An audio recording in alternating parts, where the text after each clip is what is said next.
you had a calculated risk on either end. You could either lose a friend by snitching, which I mean, come on, like, who wants to be a snitch? Or you could sit here and hope that this secret remains between you and that he doesn't go and pin you for the crime. You understand? And what that experience did was it didn't really make me change anything because I told you I wasn't a snitch before that, I wasn't a snitch after, but at least let me know you always have a choice. Do you understand? You always have a choice. You always, no matter what happens to you, you have a choice. You have a choice on how you're going to respond. You have a choice in how whether you're going to heal. You have a choice in who to have around you. You have a choice in everything. And so I found that even though sometimes you feel like you don't have a choice in situations, by concluding, see, look, you leaving, babe?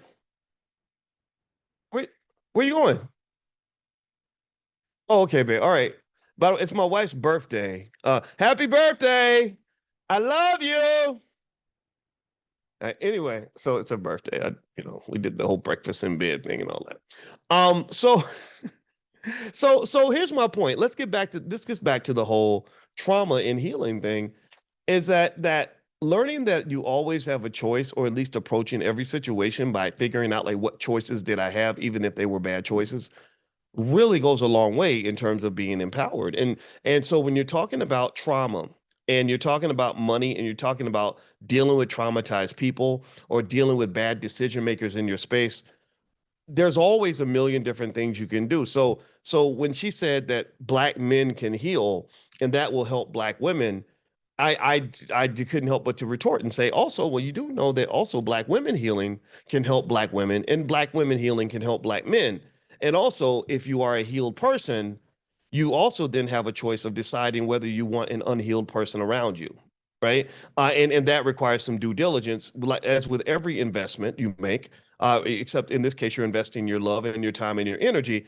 Every investment requires research, time, and due diligence. You cannot escape the importance and the power of time. So when you make hasty decisions, whether you're talking about a hasty decision to buy a stock or a hasty decision to date a man or a woman, either way, you're making an investment without doing your due diligence, which exposes you to added risk.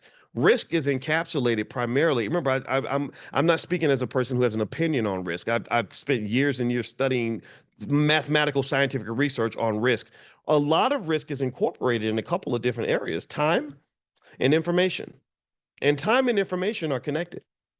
The more time I spend with you, the more information I can get before I decide if I want to invest in you. If you're a startup founder and you want me to invest in your company, well, there's a difference between me knowing you 5 years versus me knowing you for 5 months.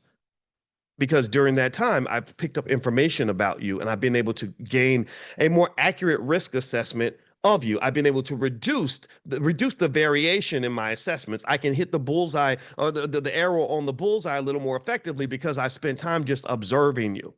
And when I tell you that that looking at investments in this way is critically important in everything that you do, I'm not just talking about money. Sure, when you buy real estate, take your time because you get locked in I don't know if you've ever seen somebody get locked in a real estate deal they couldn't get out. That's the thing about these deals. It's very easy. They make it really easy for you to give them your money, but they make it really hard for you to pull your money out. So before I put my money in, because I know about things that we've talked about in this class, like moral hazard, which means that the minute I give you my money, I'm giving you my power because money is power. That's why you got to stop giving white folks all your money, unless you don't want to be powerful, unless you want to be powerless forever. So because I know money is power, if I'm in my right mind, I do my due diligence to take time before I give you my money. No, I'm not jumping in the real estate deal just because you gave me a 1 hour sermon that had me jumping up and down out of the seat.